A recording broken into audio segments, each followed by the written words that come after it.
So, andito pa rin ako sa Nagoya guys, and naglalakad ako papunta sana sa Usokanon Temple. And then, nadaanan ko tong isa pang temple na maliit dito sa gitna ng syudad ng Nagoya.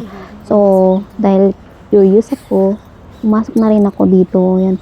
Kung may nakita kayo mga ganung-ganung mga palamuti, yan. Siguradong temple yan. So, ayan na nga guys, may makita kayong mga red.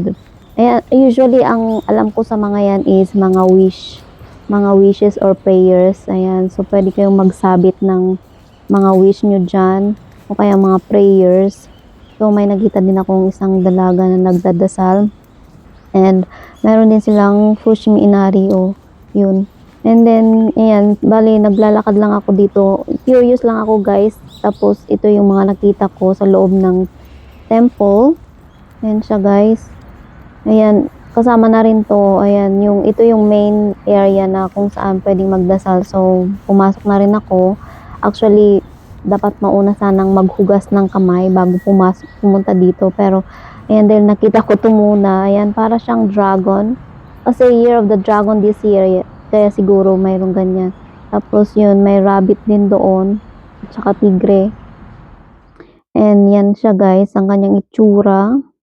At pati na rin ayan, yung carved wood na palamuti ng harapan ng temple. So, ganyan yung loob ng temple. And maganda siya guys. Kaso nga lang hindi ko alam kung pwedeng pumasok.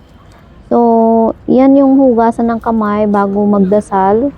So, mayroon din siyang design na dragon. So, ayan, mayroon siyang takalan, ayan o.